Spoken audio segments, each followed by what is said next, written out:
Hi and welcome to my channel everybody. Today I will read you Riven's and Yasuo's story Confessions of a Broken Blade Part 1 by Ariel Lawrence. So sit back, relax and enjoy.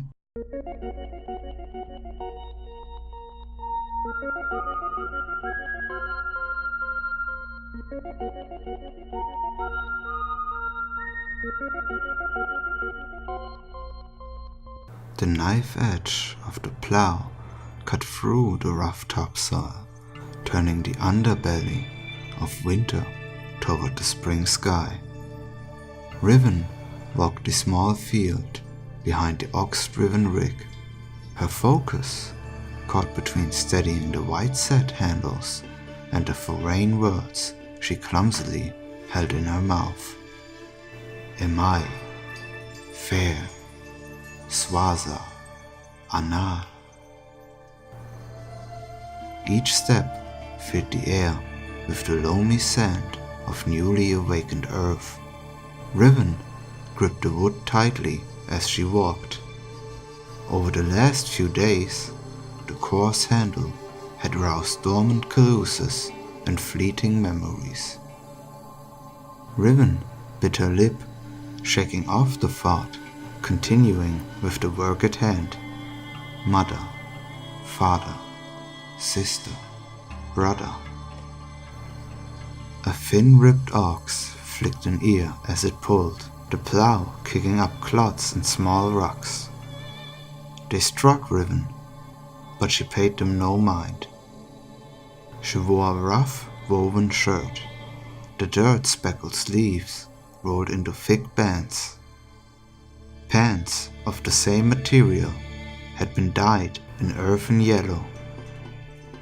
Their cuffed edges would now be too short on the man they had been made for, but on her, they brushed her bare ankles and the tops of her simple, mud-caked shoes.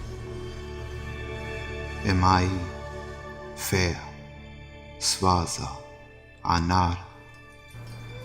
Riven continued the mantra, memorizing the words Ezai, San, Dieda.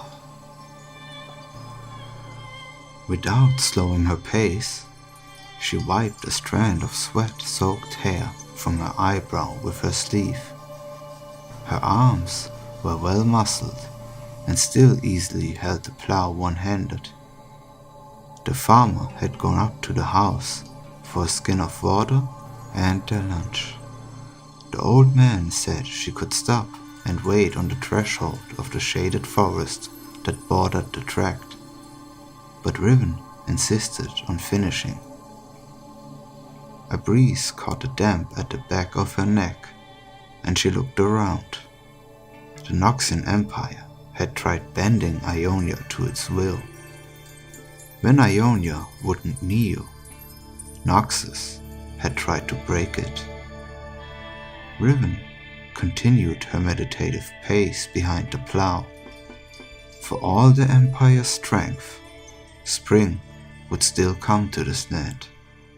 It had been more than a year since Noxus had been driven out, and the greys and browns of rain and mud were finally giving way to shoots of green. The air itself seemed to hold new beginnings. Hope, Riven sighed, as her hair's bluntly cut edges brushed her chin. Dieda, daughter. She began her invocation again, determined. She gripped the wood handles again with both hands. Am I fair? That's Fair, a voice called out from the shadows of the forest. Riven stopped suddenly. The plow handles lurched in her hands as the bony ox was brought up short by the leather reins. The plow kicked hard into a tough clod of dirt and gave a metal twang as a stone caught on the cutting edge. The voice did not belong to the old man. Riven tried to ease her breathing by exhaling slowly through her lips. There was one voice, but there could be more coming for her. She fought the years of training that urged her to take a defensive stance. Instead, she stilled her body, facing the plow and beast before her. Riven felt too light. She held on tightly now to the plow's wooden handles. There should have been a weight that anchored her, grounded her at her side. Instead, she could hardly feel the small field knife on her right hip.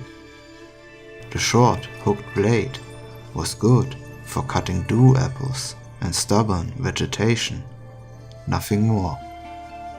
The word is Fire. The speaker revealed himself at the edge of the field, where the farmland met a band of thick amber pines. There is a break in the middle, the man said, stepping forward. A wild mane of dark hair was pulled back off his face. A woven mantle was tucked around his shoulders. Riven noticed that it did not completely cover the metal pauldron on his left shoulder, nor the unsheathed blade at his side. He was of a warrior class, but did not serve one house or precinct. He was a wanderer. Dangerous, she decided. Fire, he pronounced again. Riven did not speak, not for lack of words, but because of the accent she knew they would carry. She moved around the plow, cutting it between her and a well-spoken stranger. She tucked a strand of hair behind her ear and bent to examine the plow's blade, feigning interest in the stone she had struck. Meant to cut through sod and clay, the blade would be more useful than the field knife.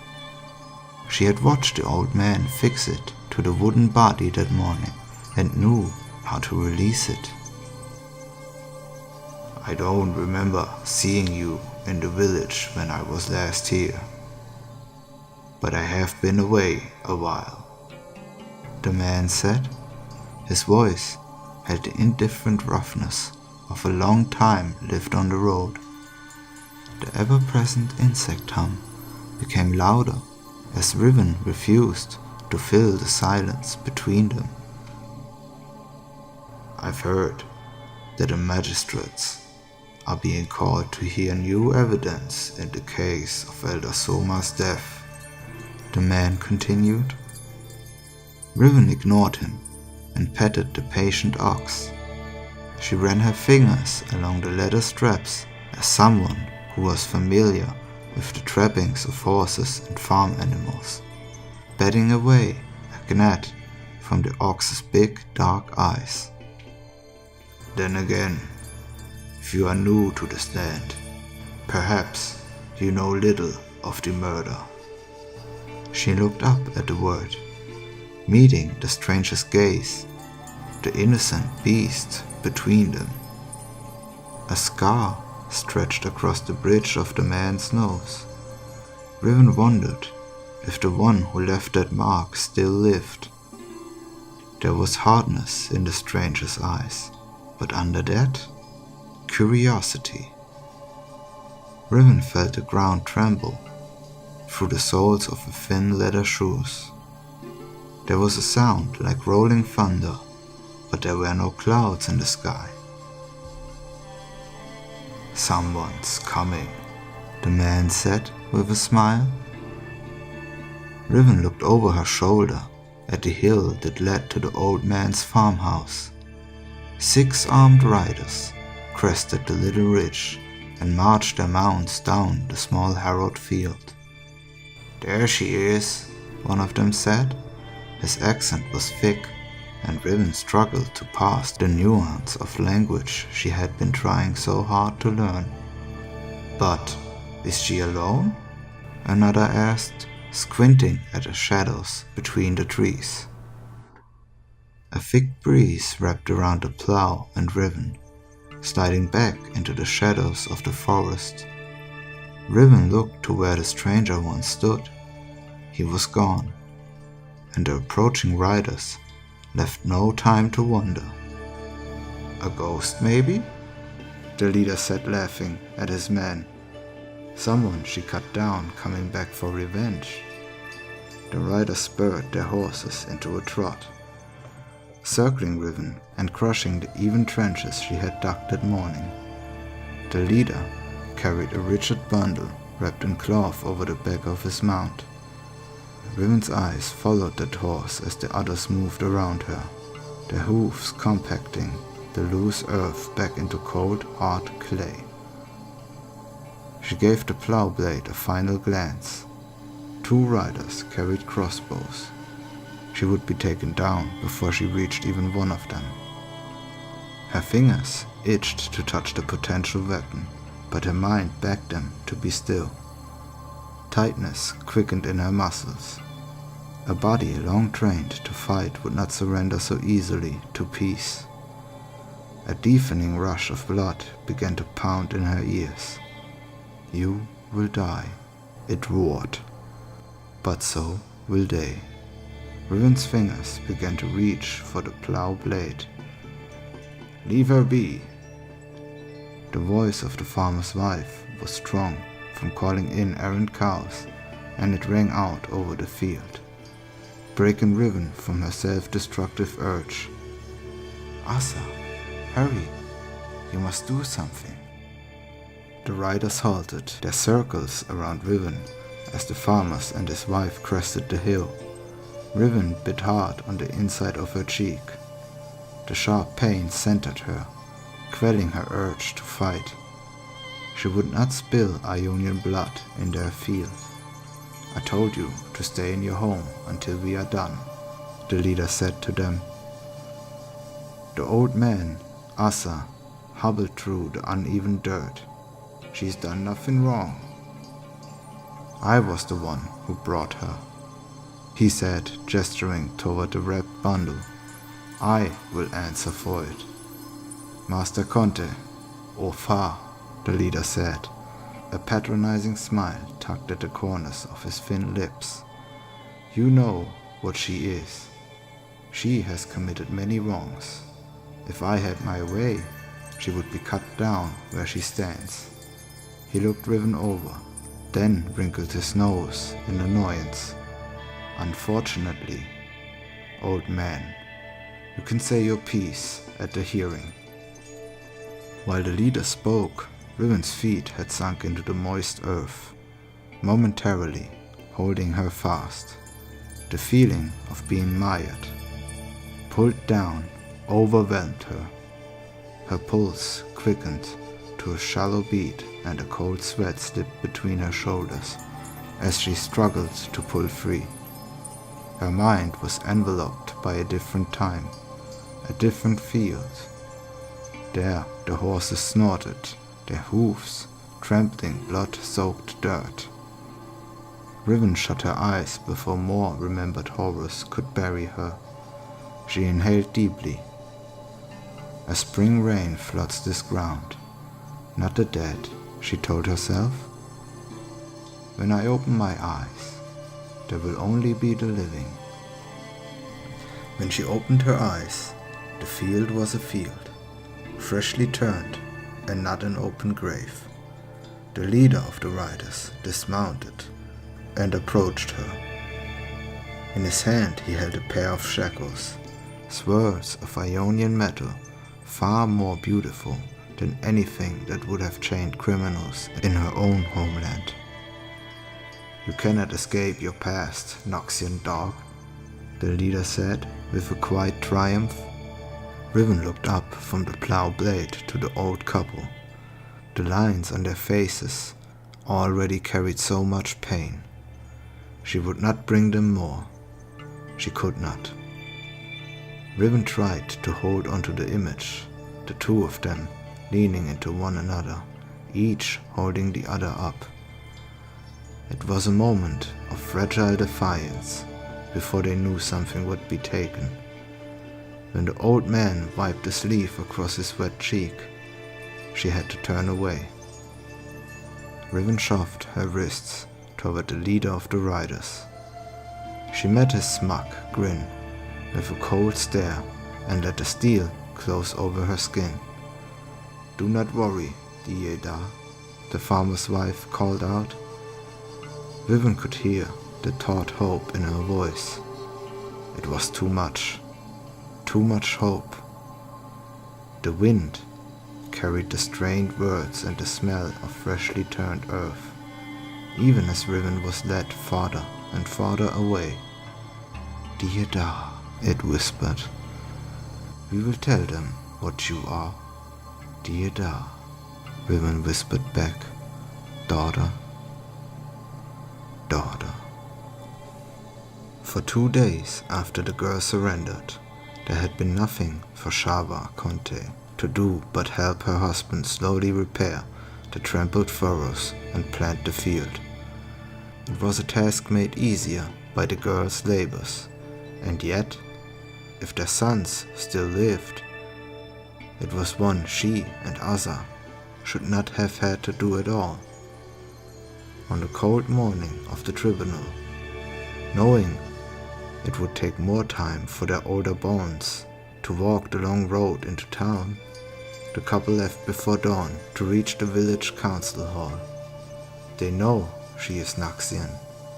You worry too much," Shava said, clucking her tongue for good measure. Realizing her tone was more fit for calming chickens than her husband, she gave him a hopeful smile. "Noxian? That is all they need to proclaim guilt." Asa mumbled his thought into the homespun wool wrapped around his neck. Shava, who had spent the better part of her lifetime coaxing stubborn animals into the butcher's pen, stopped short, turning to face her husband. "They do not know her like we know her," she said, stabbing one of her fingers to his chest, exasperation escaping through her hands. "That is why you are to speak on her behalf, you old goat." Asa knew his wife, and no further argument would not change her mind. Instead, he nodded his head softly. Shava gave a dissatisfied harumph and turned back to the road, marching in silence to the town center. The council hall that was beginning to fill. Seeing the crowd, she hurried into the narrow space between the benches of the council hall to find a seat closer to the front, and unceremoniously tripped over a sleeping man's leg. As the old woman fell forward with a weak yelp, a groan escaped from the sleeping man. Like a lightning blade, his hand snapped forward, his grip like steel, catching the old woman by the arm before she fell to the stone floor. "You must watch your step, Omar," the stranger whispered deferentially, drink still heavy on his breath, but slurred none of his words. He withdrew his hand as soon as the old woman was back on her feet. The old woman looked down her nose at the unlikely savior, her eyes narrowing. Under her scrutiny, the man receded further into the shadows of the mantle wrapped around his shoulders and face. The ghost of a scar across his strong nose disappeared into the darkness. "The council hall is nowhere to recover from a night of misdeeds, young man." Shava righted her robes, the disdain evident in the tip of her chin. "A woman's life is to be decided today. Begone before you are asked. Concede your own wrongdoings before the magistrates." Shava, the old man, had caught up and put a hand on his wife's arm. "You must keep your temper in check if we are to offer our assistance today. He meant no injury. Leave him be." The hooded stranger offered 2 fingers up in peaceful supplication, but kept his face hidden. "You strike to the heart of the matter, Omar," he offered, humor creeping into his voice. Shava moved on, carrying her indignation like a delicate gift. The old man tipped his head as he passed. Do not judge her quickly, my boy. She worries that an innocent soul will be found guilty before the truth is known. The hooded man grunted in acknowledgement as the old man moved on. On that, we are of the same mind, O Far. The old man glanced back at the strange, hushed words. The seat was empty, save the ghost of a breeze that rustled the robes of a nearby couple deep in conversation. The hooded stranger was already receding into the far shadows of the council hall. Shava chose a seat at the front of the gathered crowd. The smooth swirls of the wooden bench should have been comfortable. They had been shaped by woodweavers to promote balance and harmonic discussions of civic duty, but the old woman could not find a comfortable position. She glanced at her husband, who was now settled patiently on a creaky stool, waiting to be called. Beside Asa, a bailiff stood and picked his teeth with a silver wood.